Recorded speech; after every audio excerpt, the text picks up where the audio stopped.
Afternoon, everybody. Thank you so much for joining us this afternoon. We're bringing together our communities, leaders of tech and women who mean business to celebrate International Women's Day. And we've got a fantastic panel this afternoon. So I'm really looking forward to getting into the session and discussing how these women have disrupted their industries. And kind of on that note, I suppose we'll get straight into introductions. My name's Mary Joyce. I head up the MedTech division at Mason Alexander, and delighted to be here and MC the event this afternoon.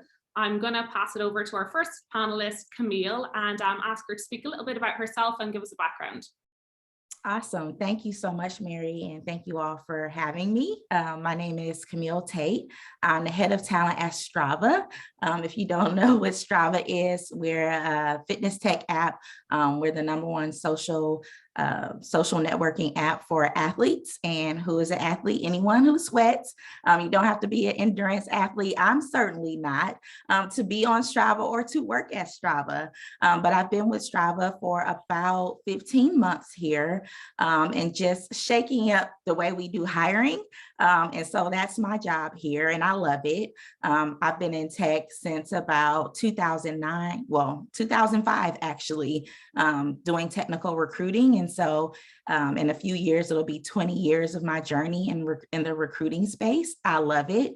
I love, helping people, get to their next step in their career journeys. It's amazing. It hasn't been an easy journey. Maybe Mary will get more into our, backgrounds and, how we got here, but I'm just so happy to be here. So thank you. Thank you so much, Camille. And we were happy that you're starting your day off with us as well from Texas. So fantastic. Lisa, would love to hear a little bit about yourself and your background too. Sure, Lisa Salyards. I started my career in technology as a startup in the early 2000s. So I've been in technology for over 20 years now. I did that for a while, really learned a lot on the job. Coding, a little bit of architecture design, all the way to quality, even down to strategy. A fantastic opportunity to be part of a startup and get your career jump started that way. Now I moved into consulting, really on what I learned at a startup and share that with various industries. And then I landed at United Health Group about 13 years ago now, I think was my anniversary in January.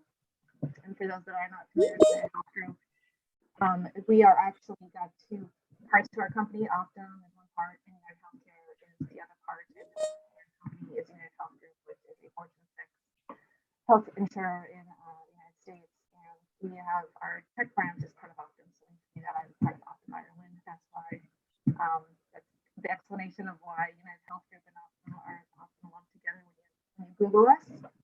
I've had three very distinct careers here at United Health Group. First as an individual contributor, moved into leading large software engineering in the US, and then in the last several years, I now have a career out of legal management, first in the UK and now here in Ireland, where I lead development delivery teams and manage the Optum tech teams that are building teams here as well. So. Thank you so much, Lisa. And we might actually come back a little bit for a couple minutes. I think some of the guys on the panel are struggling to hear you, so we might need to just check in with your audio quality if you don't mind. But in the meantime, Heather would love to hear a little bit about yourself and your background. Hi, everyone. Thanks for having me. Can you hear me okay? Yeah, okay, great. So I guess what I'm doing right now is helping a lot of early stage companies get sort of from point A to point B when they are struggling with things like raising capital or setting direction for strategy. I suppose the reason that I get asked to do these types of things is more for the previous 10 years of my life, which was running strategy, M&A, and investing for a large public company called Chegg. So joined that company as an advisor, and then later as chief strategy officer about 10 years ago, when they were doing about 15 million in revenue, doing more like 750 by the time that I left the business. This is USD, it's a Silicon Valley company.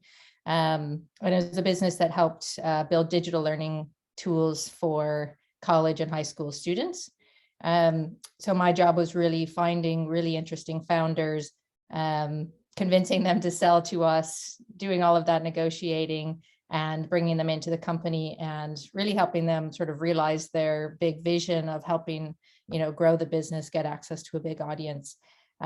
Prior to that was an investment banker, so helped take a bunch of companies public, the likes of Facebook, Netflix, Dropbox, so helped all of those companies raise capital and set the direction. But at the same time, also really focused on working with early stage founders to find the next kind of up and coming businesses.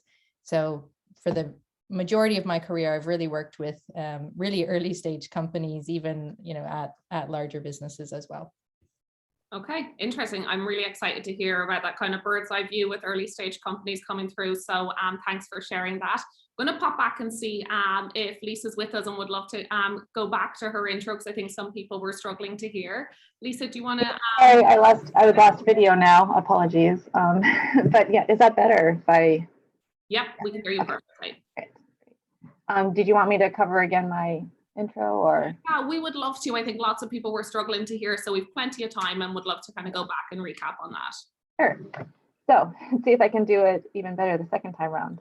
So it started in a startup where, I did a little bit of everything from coding to business case development, quality engineering, architecture, moved into consulting where I took that experience and really applied it to various industries. And then again, came to United Health Group about 13 years ago, celebrating my anniversary in January there.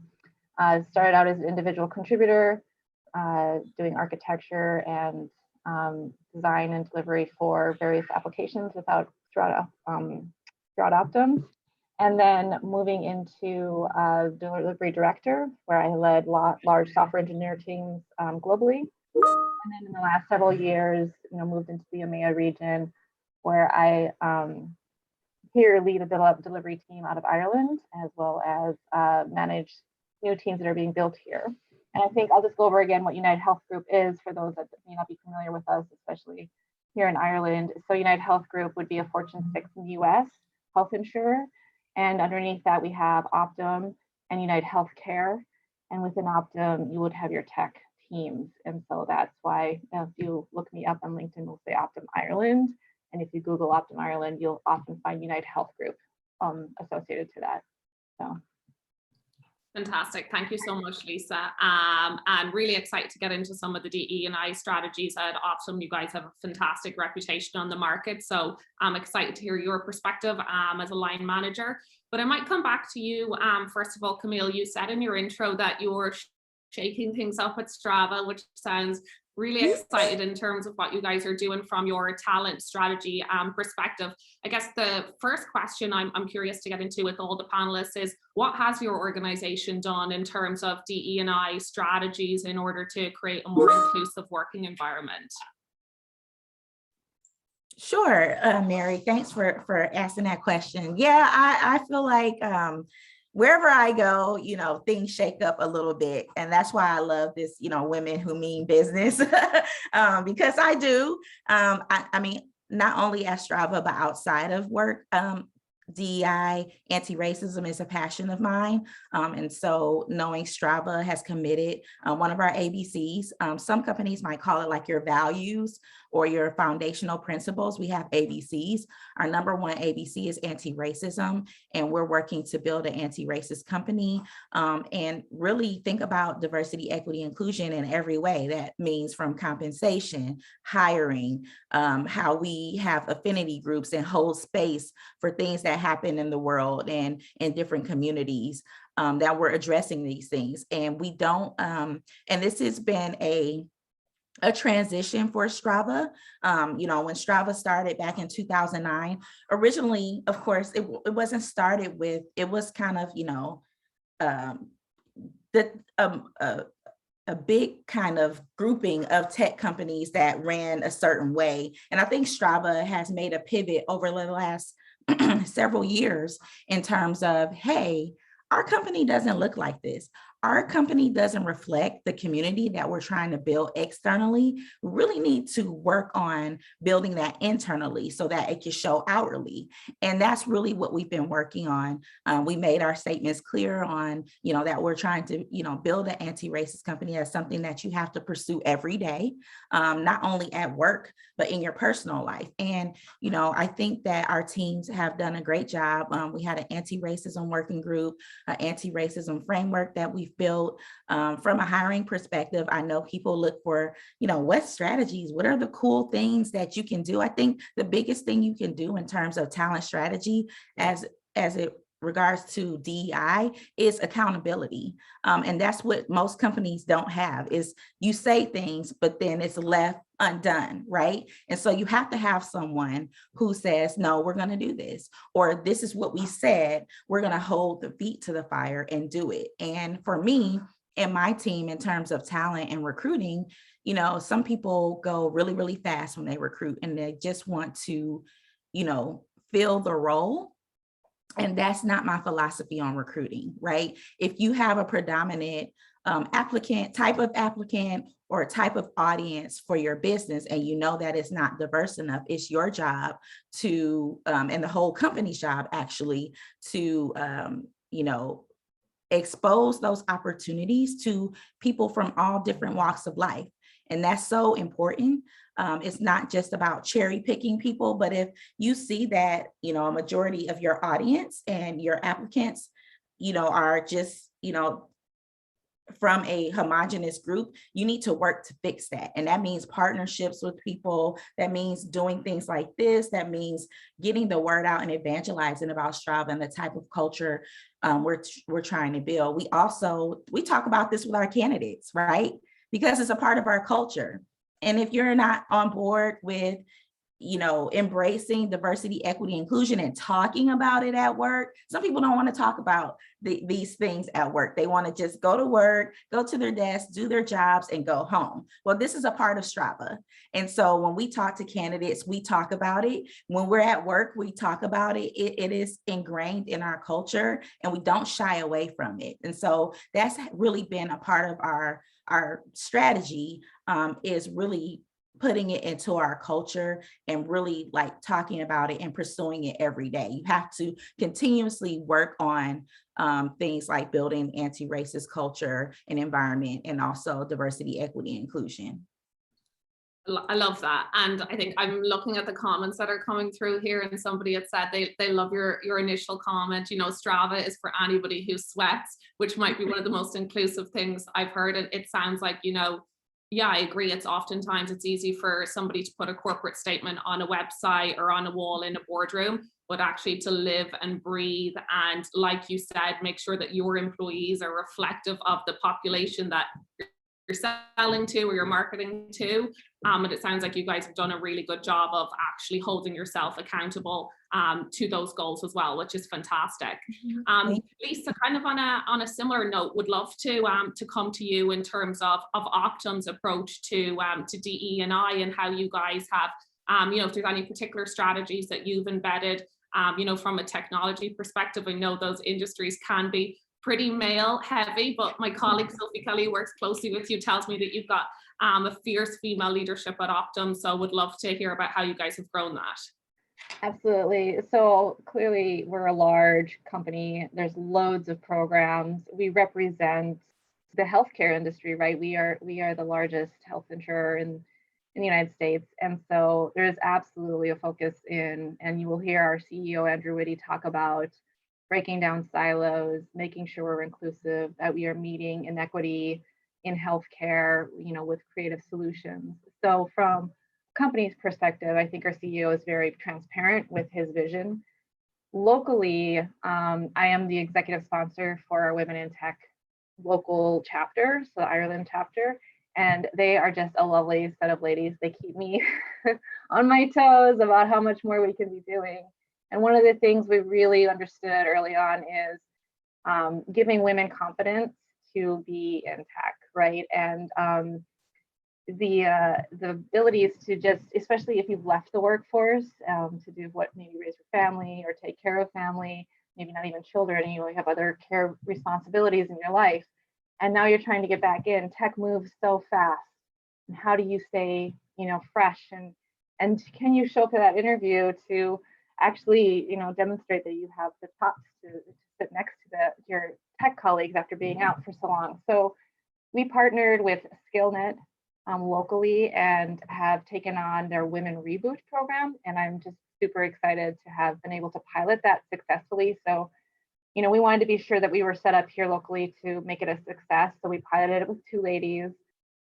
Everyone was really excited about it. The talent was fantastic. And we did convert 2 of those people into full-time enrolls here locally. And we are now hosting our own cohort with SkillNet. So we're opening up 20 positions to the local Irish market for those women who've left the workforce and would like to rejoin. So this is also my little plug. If you've got a sister, a mom, a cousin, a friend who's been thinking about getting back into tech and has been out for a while, we are just excited to take on this type of skill set and continue to move the meter on how many women are in tech. That's fantastic, Lisa. I think we can all agree the pandemic has probably disproportionately impacted women who initially maybe have had to take a step back from their roles and out of the workforce potentially. So those types of strategies to bring people back into the workforce are fantastic. So thank you for sharing that.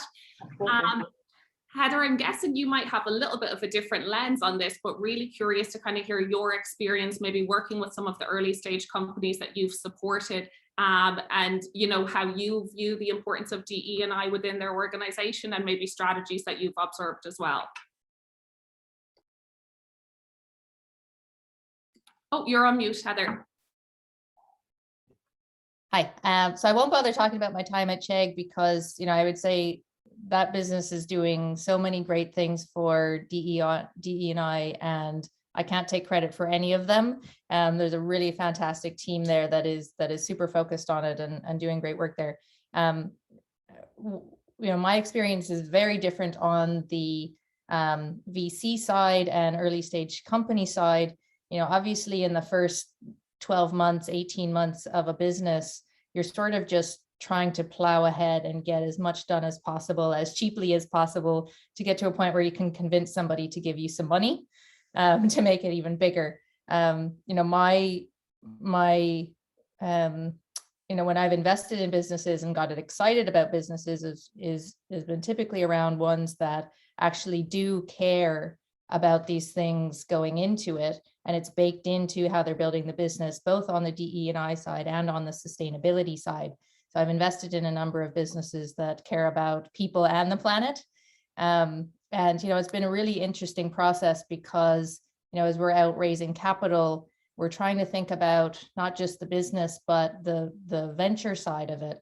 I think less than 1% of dollars that were invested into female-founded into companies in Ireland went to female-founded businesses, and that number's rising rapidly, but it's off a very small base, so it doesn't really mean a whole lot. And so the businesses that I work with are already at a disadvantage with having a female founder and trying to prove themselves to frankly very male-heavy VCs. And so we've made a really strong push to only talk to funds that have female decision makers, have, behind the covers actually walk the walk on the diversity side. So it's not just that they've invested in female founders, but they're supporting the women within their businesses as well. And, it's a really hard thing to do when you're an early stage company and you really need to get that capital. But, the businesses I've worked with have made that such a priority that we've said no to funds that, once you get behind the covers, they actually say, don't worry about DE&I, just take the money, be greedy until a point when, you're sort of stable. And that's just really not the ethos of the businesses that I've invested in. I would say on the flip side, we've really leveraged crowdfunding to a larger extent with some of these businesses because it gives people an opportunity to start getting some experience in investing, and people who might not otherwise, be at a VC that is really hard to get into, but can get some of that upside of investing in private companies, get the experience, and get a piece of the action, which is kind of fun as well. So it ends up being a lot of moms that invest in parent tech, a lot of people that just see the opportunity that, I do find it really strange. You talk to these really smart people who just cannot figure out a business if it's got a female customer base. And, I think that's going to have to change, and it's only going to change by the businesses themselves forcing those companies to be better players under the covers, as well as what they say on their websites. 100%, Heather. And I think I'd love to kind of come back to Camille on that point. Something that you mentioned was, holding people's feet to the fire, and people sometimes they want to get the job done and they want to go quick, but that can sometimes actually be at the cost of like overall DE&I strategy. So there's going to be people on this call who are curious around what are the tactics that you can employ kind of on a day-to-day or, a quarterly basis to measure whether or not you are holding yourself either at kind of as a hiring manager or as an employer to those types of metrics and levels. Right. There's lots of ways. A lot of people look at demographics and what the results are. The results to a lot of people and a lot of companies, and this might sound weird coming from a person in talent acquisition, but I've never looked at metrics. I always look at the formula. I look at the formula over the results because that's where the effort is going. And if you're putting in the right effort, then the results that you're looking for will be there. So if my team is working with, and I'm just using the talent acquisition example because that's my space, but if you're recruiting on several roles and the manager is like, I just, need this role filled, we understand that. But, we are going to honor our commitments to anti-racism and diversity, equity, inclusion. And if a pipeline is not where we need it to be, it's not reflective of the community in which we're trying to build and have internally, then we need to change that, right? And so it's holding hiring managers accountable and holding ourselves accountable for not going so fast that we miss the mark on our commitments, right? And I tell people all the time at Strava and outside of Strava, this work is not just a checkbox on a part of your job.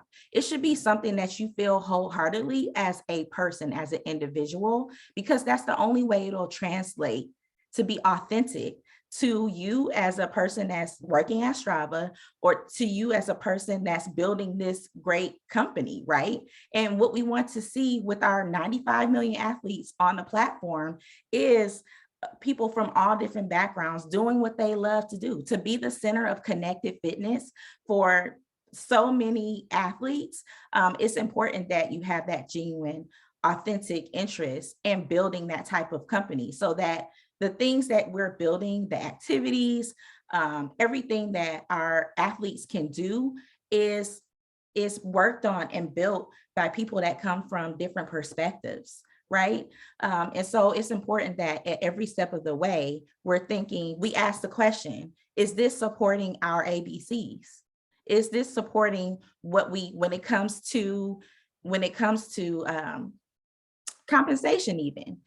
Our compensation philosophy is we don't negotiate, because guess what? There are more people from underrepresented groups that don't negotiate their salaries than, the predominant group that negotiates. So there's inequity in compensation, because you have people that feel I'm going to negotiate and they're in one group or a couple homogenous groups, and then you have people from underrepresented groups that don't have, because of history, systemic things, they don't advocate for themselves in terms of the compensation process. And so that's an example of one of the things that we do. We go with our best and final offer.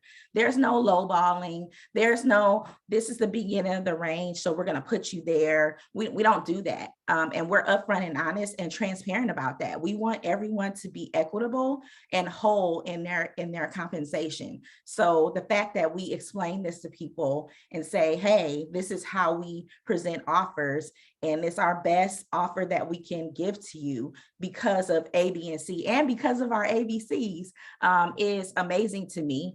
And I think that companies will be much farther along in terms of salary inequity if they really kind of thought about this philosophy, because that's one of the things that's a major deal in the space of diversity, equity, inclusion, is the inequity of compensation and how some people get ahead in their comp and titles and promotions and other people don't.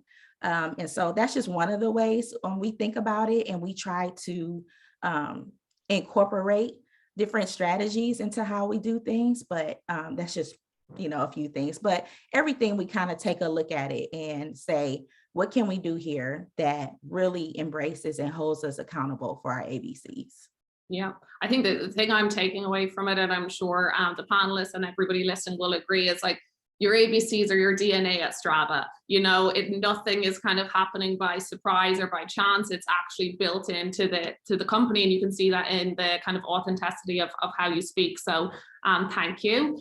Lisa, I'd love to come on to you, kind of changing lanes a little bit, but can you speak about your experience coming up in the tech industry? Were you faced with any, I see you chuckling a little bit there, but were you faced with any particular challenges being a woman in a heavily male dominated industry? And if you were, what snippets or pieces of advice would you maybe give to any of our listeners who are experiencing something similar?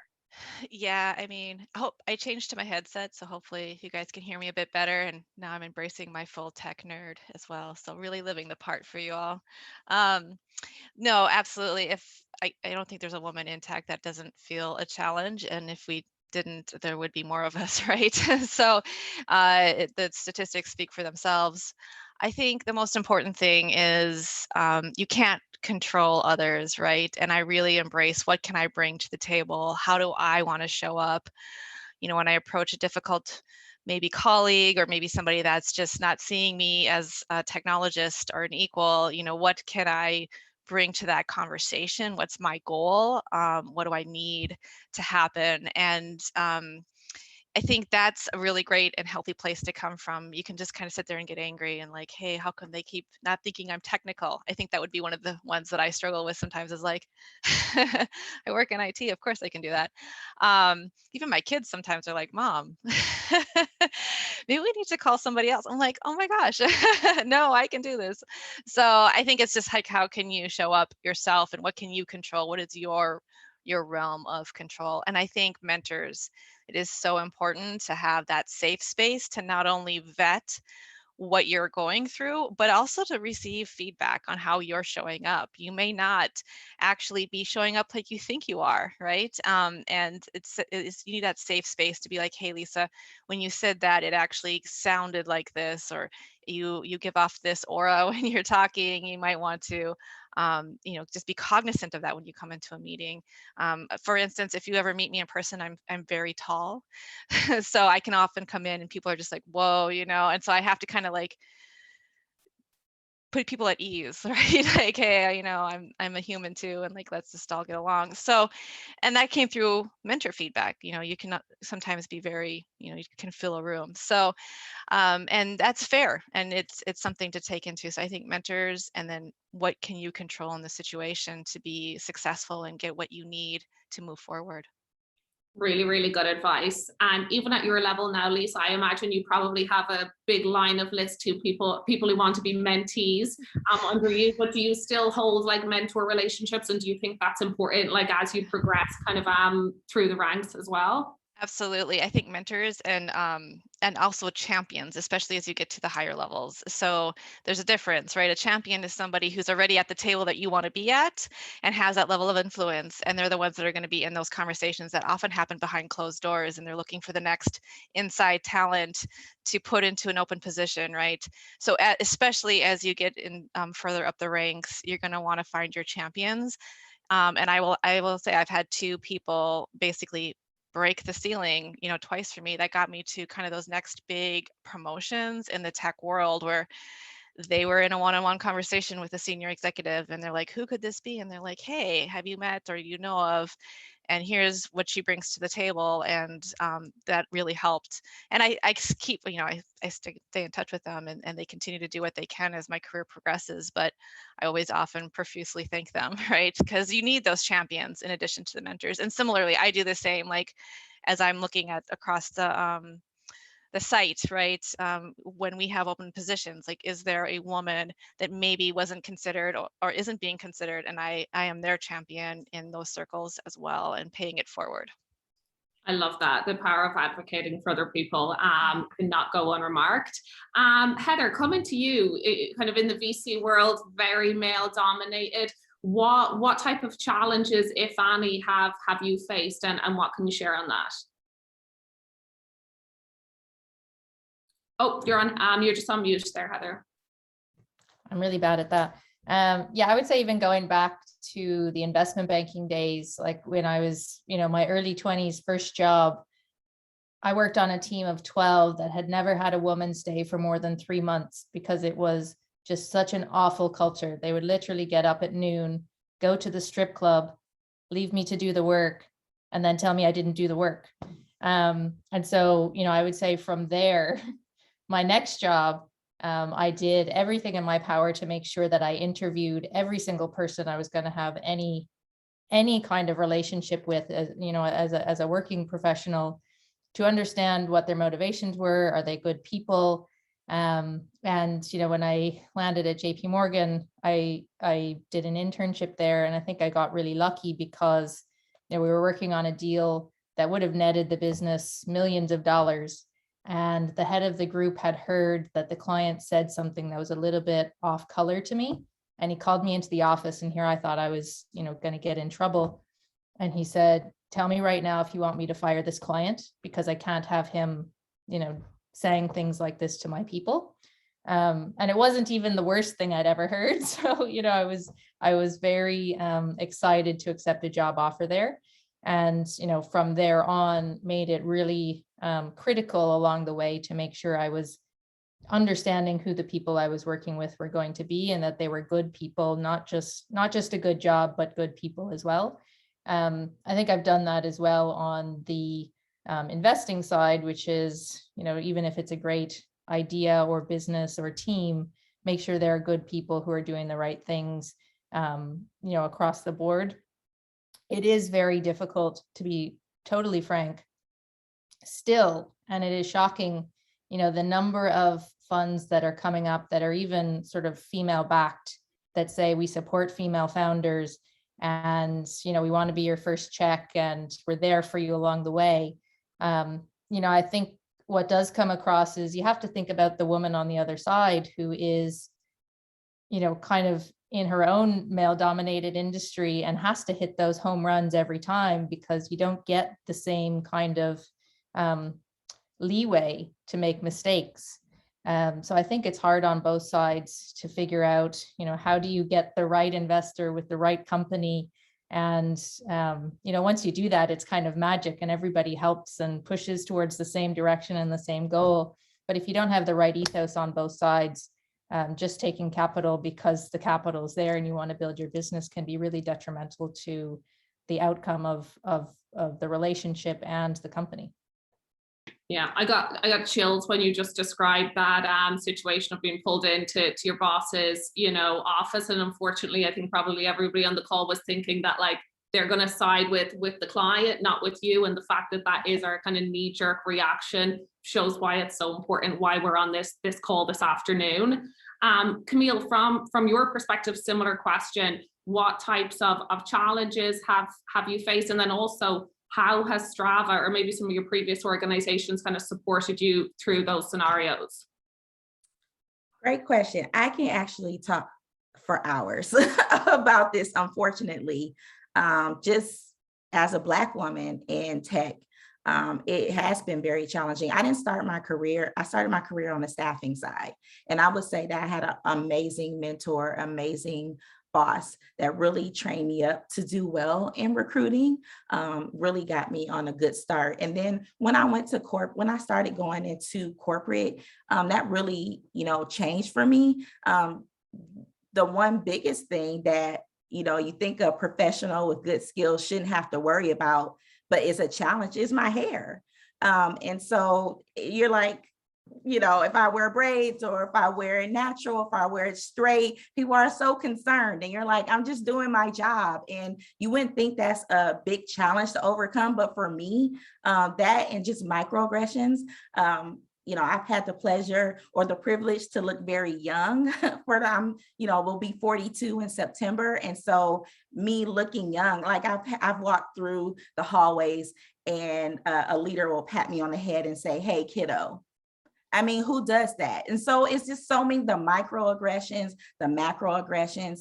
And Lisa talked about champions. For me, I haven't really had that many champions in my career. You know, a lot of the roles that I've had, I've been my own champion. I've had to advocate for myself in terms of compensation, in terms of different roles. I've had to say, literally look at my receipts and all of the things that I've done for this company to make an impact. This should be my salary and this should be my title. And them to say, oh, you're right, Camille, we should do that. And for me to then get those results, but I had to advocate and be a champion for myself. Nobody else did it for me. And I would say that that's kind of been my life in tech, and Strava is totally different. I will tell you that I came into Strava at one level. I was promoted within the first quarter of me being at Strava because they saw the results. They saw my work. It wasn't about my hair. And, you know, they were like, wow, Camille is like killing it. Like, and I got a promotion in 90 days. And so I would say that, you know, it's different leadership, right? And so, you know, our CEO, Michael Horvath, leads with empathy. My chief people officer leads with empathy. They are allies. They are advocates for me. And I would say all of Strava is. I have great relationships and great rapport with all of the people that I work with. And it's nothing like I've experienced before. And that just for me is a testament to our AVCs and how we think about inclusivity in our environment. It's really been a great experience at Strava and literally one of the best cultures I've ever experienced from a DEI perspective. So. That's amazing. You're a fantastic ambassador for the company. And I can tell you as a partner to Strava at Mason Alexander, the feedback we get from candidates within the organization, it mirrors exactly what you're saying on the call today. So it's really great for us to kind of hear that feedback coming out of an organization. And like I said earlier, that it's so embedded into your DNA. Lisa, nice kind of carry on question. As we spoke a lot there about advocates and role models. Have you got any role models who you've really looked up to in the past or currently, or who would you say are your kind of female disruptors that you look towards for inspiration? So I have, yes, of course. And one that I like and I share with colleagues often is Brene Brown. Again, like, what do you control? How do you show up? I think she has some really great tools to bring and research to explain why that's important, regardless of who you are, male, female, minority, you know, whatever it is. This is the part of you that you can control and change and bring differently, and just being vulnerable. I've experimented with that in my role where I've come to a meeting and I was like, hey, I need to just be honest here. Here's how I'm feeling. And here's what I think you're trying to achieve. And we've got to find a middle ground. Like, what does that look like? And just really opening yourself up and seeing it work. Right. So really appreciate her. And then kind of leading off of Camille's and metrics, I really like Reshma Sajani. She is the founder of Girls Who Code. And so similarly, I don't believe in metrics. It's the formula, right? So I really had to walk through some people about like, well, there's reasons we're not 50% in tech. It's because there's not 50% women in education, technical education, right? And this is why I really was passionate about Women Reboot, is we have to have people in the candidate pool for me to select, right? And so I really love that Reshma Sajani saw that as well. And she has opened up this online Girls Who Code abilities to reach a variety of women that want to enter the workforce and be in technology. Fantastic. Thank you so much, Lisa. Heather, what about you? Who would you say are your role models or women that have disrupted in your field? Yeah, so I might take a little bit of a different approach. So, you know, I think, so I'm in this life stage, which is my daughter's 3 and my son is 10 months nearly. And so my life is just chaos all the time. And so, you know, there's lots of sort of famous women that I think lots of people look up to, and I do as well. But, you know, who I look up to most right now in my life stage is the women who are out there crushing it, but also can admit that it's really hard to, you know, do it with kids and you know, make sure that they're happy and well, and you're still showing up to work and being your sort of best self there. You know, I work with a woman called Sarah at Condora. She is absolutely crushing it. She's got a 2-year-old at home. She has to walk into meetings where people say to her, you know, how do you do it all with a child? And like the latest person who asked her that was a man who had 3 kids, including a newborn. It's like, how do you do it all, lady? You know, it's like, but you know, she can absolutely respond to that question totally, you know, calm, collected, and, you know, get on with it. And she admits it's hard, and, you know, does a really great job. Equally, I think there are, and maybe this is a bad answer, but there are lots of men that I look up to as well that are very supportive of women.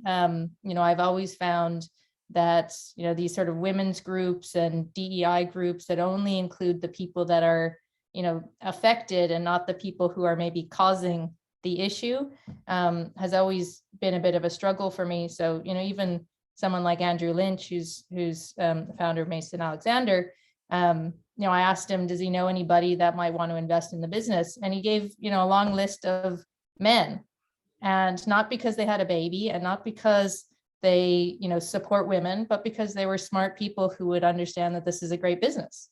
And just that kind of thinking that doesn't have to be, you know, going back to it's a women's business or ask the wife or, you know, all of that kind of stuff. And at the same time, you know, my husband does so much to support me. He does the cooking. He got the kids to bed by himself last night so I could prep for this call. And, you know, we really need that if you are trying to be present as a woman in business. Like, there's lots of guys who don't do that, and I think people think it's okay, and it's really not. So I am inspired by those men who support the women along the way as much as they can. Yeah, 100%. I think diversity in thought and in my old boss used to call it, you know, your board of directors, and, you know, not everybody on that board of directors should look like you. Maybe there's some that look like you and think like you, but there certainly should be people that don't look like you and don't think like you. So yeah, male mentors 100%, and making sure it's a diverse mix of people. Camille, what about you? What role models have you looked towards, or do you look towards? For me, I'm kind of a little like Heather. A lot of my mentors and people I look to are homegrown heroes of mine. Just really, I know so many amazing people just through my walkabout tech, and just, you know, from college, and just, you know, friends that I have that are literally like blazing trails in the C-suite, owning their own businesses. I have a lot of mentors, and some of them are like former, you know, I have a couple of former bosses. My last boss, Holly Crowder, she's an amazing mentor and leadership to me, as well as my current manager, Michelle Bousquet, is a champion. She's a great mentor. I think that everyone goes through ebbs and flows in life and in your career, and sometimes you need a mentor that has certain qualities, you know, at the younger stage of your career, you know, kind of mid-level, and kind of as you ascend into higher levels of leadership. And I feel like, you know, Michelle has just really been a great source of strength and knowledge for me, and mentoring me in my journey at Strava in general. She's a, you know, wife, a mom, and I'm a mom as well, and a wife. And so just like kind of Heather said, like that balance of it all. I have a 4-year-old, so I'm in that space where I need mentorship from a working mom perspective in my life at this moment. And so I get all of that. And honestly, I think that people think of mentorship, they automatically go to someone who's older or at a higher level role. I have a lot of peer mentors, and I used to call it like my army of estrogen, where I just have like all these women surrounding me and cheering me on. And so that is amazing to have around me as well. So I think it's levels to mentorship, and I lovingly embrace all the levels of mentorship. But yeah. I love that. Again, complete diversity and looking at all levels. And I guess there's so much to unpack, guys. I'm just looking at the time and it's almost 10 to the hour. We're going to come on to a Q&A, but before we do, I'd love to just ask you guys, you know, one piece of tangible advice or something that you would like to share with the audience, and then we might pop on and do a little bit of a Q&A. So Lisa, not to put you on the spot, but I'm going to come to you first as far as a piece of kind of tangible advice you'd like to leave with the audience. Yeah, no, I'm just listening to Camille and Heather talk about being a mom and having little kids. So I'm in a different chaos. I have a teenager and I have a 10-year-old, and I wish I could tell you ladies that the chaos gets easier. It's just different. It gets different. And I would say my practical advice, I was kind of vetting this with very few women around, like, what would you guys want to know? I live by my phone alarms at this point, like register for after school programs, swimming lessons, you know, music lessons, remember to like remind the child to get his vitamins in, you know. It's just coming up with what works for you to manage both home and work, right? And giving yourself permission to know that you need that help, I think is a major one for me. So yeah. That is definitely practical and something that I think people could, like, you know, work towards right away when we get off this call. What about you, Camille? What piece of advice would you leave everybody with? Oh, you're on mute, Camille.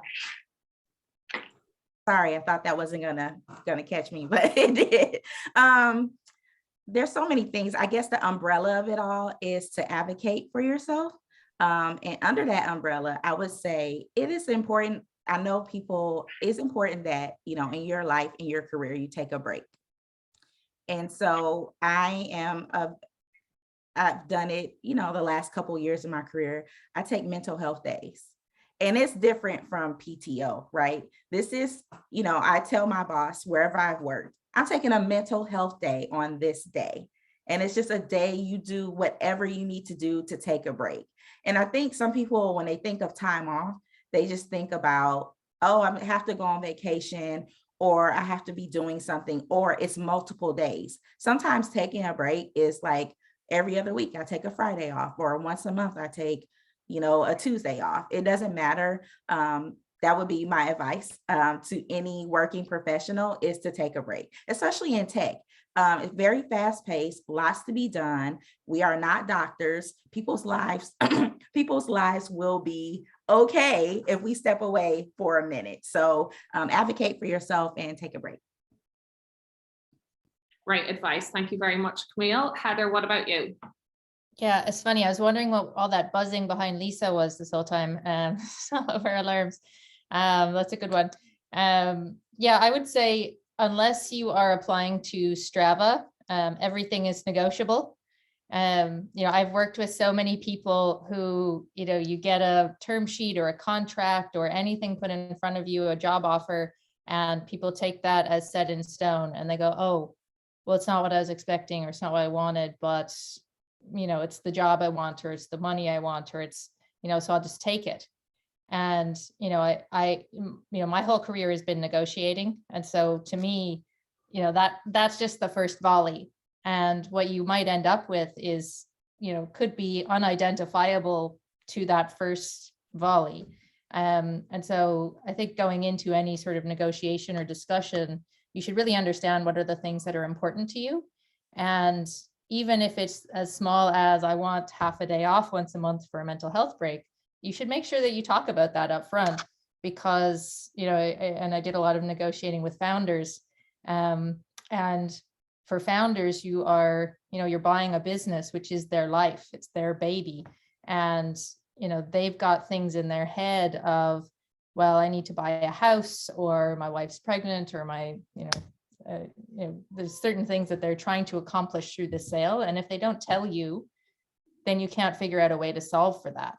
And you might end up with something that they're not happy with. And at the end of the day, everybody should want everybody to be happy, right? If you're going to have a working relationship. So I think being upfront about the things that are important to you, even if it's not in that initial sort of set in stone or allegedly set in stone negotiation, is important to have that conversation. Don't ever think that you can't speak up for the things that you need. Now, they might say no, but it's worth at least, having the conversation, because if you don't, it's a no anyway. Yeah, 100%. I think it kind of links in nicely, actually, as one of the questions that I'm going to come on to, because sometimes in this circumstance, we need like our advocates or our mentors who can give us the encouragement and maybe role play a situation with us and help us, build up to that conversation or that ask that can feel huge on our side. So I suppose I might come to you, Lisa, actually. What are your thoughts on women requesting a 4-day work week if they want to balance family life with work life? Can that put you at a position of risk, or how do you think as an employer we can be kind of more flexible and open to people's family commitments to allow them to kind of balance both family and working life? It is something that I have been thinking about a lot lately, especially coming out of the pandemic, and just a number of fronts. There's definitely a lot of, you've got the great resignation happening globally, right? Where people are, they're burned out, and they're, especially in tech, where it just never shut off during the pandemic. You were always in front of a computer, right? And moms especially were like, and I had a child kind of hanging over my head while I was on meetings too. So absolutely, it is something that I think has opened a lot of executives up to discussing, right? Is we may have to revisit what it means to be present in your career and what success looks like. I mean, before the pandemic, it was a really hard line in tech that you had to be in the office every day, and it was 9 to 5, right? And then you'd come home and do more work. And I think there's definitely movement to say, let's have a real conversation about what this looks like, especially since we're seeing talent leave, and talent not wanting to stay. So I think it's worth a discussion. I also think, what can you do with other things like job shares, or different hours? Does it have to be 9 to 5? Could it be something else, right? And I think those are real discussions we need to be having. Definitely. Camille, you mentioned about, and it kind of ties in nicely with one of the questions here around, taking a mental health day and being forthright that this is something you need in order to bring your best self to work. What advice would you give somebody who maybe doesn't have the confidence or feels nervous about making that request to an employer? How do you approach that conversation? Yeah, I mean, it is a, PTO day essentially. So for me, whether or not I say it's a mental health day, I mean, I have that type of relationship with my manager, but I'll just put the day off on my calendar.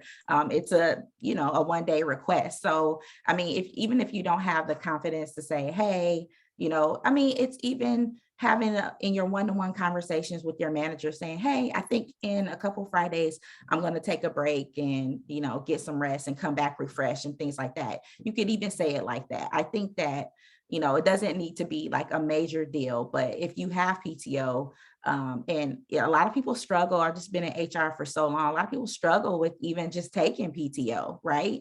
And so, it shouldn't matter. Mostly every company has PTO. So if you need to take just 1 day, I think you should just put it on the calendar. And really, you don't have to tell people what you're taking PTO for, essentially, unless you have that relationship. It's no one's business. When you take FMLA, your manager doesn't have to know like why you're taking extended leave or anything like that. It's none of their business. And so, if you want to take a day off, a break, you don't have to say it's a mental health day. You can just put it on the calendar. I think everybody should have the freedom to do that. And if you don't feel, comfortable in saying, why, you're taking a day off or whatever, that's fine too. And you don't have to.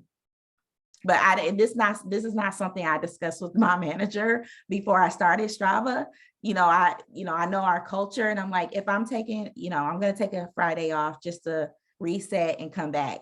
Oh, no problem. And not every company is like that, but they should be, because one day off isn't going to disturb the whole business, Yeah, exactly. I don't know who said it, I've lost track, but somebody said, we're in tech, and life will go on if an afternoon is taken off. It's not a life or death situation. I'm not directing this question at anybody in particular, but whoever wants to jump in, lots of questions around advice on where to look for a mentor. Should you look within your own organization, outside of your organization, or what's kind of the best way to approach new mentors? Yeah, I'll jump in. I've had loads of mentors over the years, and maybe the other women have different experiences. I don't think I've ever said to somebody, will you be my mentor? And I don't think anybody's ever said that to me either. And I think, even if I went to someone and said, hey, you're my mentor, it might be a bit odd. I would say most or all of my mentors have come very organically, which is, you're sort of working in a role. There's somebody who's kind of taking you under their wing, or you're working closely with, and you get to that point where you have a bond that you feel comfortable having those sort of open conversations with. I think it's really hard to find somebody outside of your organization, or that you don't kind of work closely with, that can really have a good view into how to best help you, because they're not there kind of day to day seeing it and able to comment. I my previous career, which was an education company, we got pitched on these sort of mentor platforms all the time, which was, here's a business where you can go in and say, I want a mentor, and here's the 100 people who are signed up to be mentors, and let's make a match. And, frankly, they never really worked out, because it's so hard to get the relationship right and, be able to provide enough value in a short amount of time. So I think if you are in need of a mentor, or you feel like you want a mentor, I would say look around at who are the people that you feel really comfortable talking with, and say, can I maybe grab coffee with you once or every other week, and we can kind of chat about, things that I'm seeing, or I'd really love to get your advice on X, Y, and Z, versus having to go up and say, can we set up a formal mentoring schedule, and you're going to be my champion. And, I feel like it's really hard to make it sort of work that way. Definitely. We're getting lots of questions coming in. I know we're running out of time, so I'm going to try and get to one more. Camille, this is directed at you. Camille, actually, I think everybody can probably input, but Camille talked about a time where she advocated for herself to request the salary, job title that she deserved. I think sometimes it's easier to get those references when you work in HR, people management organization. What would you say are the best sources to get such information when you do not work in that sector? So my take from that question is, somebody is trying to get a read on, pay equality within their sector, essentially. Does anybody have some advice on that? My process has always been I'm in recruiting in HR, but I'm not, I'm kind of familiar with like different salaries and things like that. But from when I started advocating for myself in terms of salary and title, the average increase, merit increase, well, in the States, I can specifically speak to, is 3 to 6%, right? And that's a merit 3 to 6% increase of your salary. And so for me, I just felt like I was doing so much that was making an impact. And honestly, to advocate for yourself in this way, you really should document everything that you've done and present it in a way where it's like, these are all the things I've been doing. This is how I've made impact. You don't get promotion or increases just for doing your job. I want to say that because I don't want to mislead people to say everybody can go and get an increase or a new job title. If you're a recruiter and all you do is recruit day to day from whatever to whatever, I mean, yeah, you're going to get an increase at your annual performance review time, but is that warranting a promotion or anything like that? Probably not. You got to go above and beyond and really walk in the job that you're looking to ahead of getting the title, right? And so that's what I was doing in this case. And the first time I advocated for myself, I did like a portfolio of everything I had done inside and outside of my work that impacted the business. And I asked for not even a merit increase. I asked for a adjustment to my salary. And at that time, I got a $12,000 increase to my salary. That's not something I specifically asked for, but I asked for an adjustment, which is different than just a little, increase. And so my next role, I asked for a promotion and an increase. And so I've done this 3 times, and I didn't really look at research different salaries. I just knew I wasn't being paid enough for what I was doing, and I needed a significant bump. And so that's what I advocated for, but I also had the receipts to back up what I was saying, and I showed the impact. And in that case, I used metrics and results to kind of demonstrate, what I was looking for. Fantastic. You had your data to hand. Really, really good tactical advice. Ladies, we've gone over an hour. I could probably talk to you all for another hour, but I'm going to let everybody go. Thank you so much for participating this afternoon. It's been a really enjoyable conversation, and hope everybody attending enjoyed too. So thank you so much. Thanks for having us. Thank you. Bye-bye. Bye.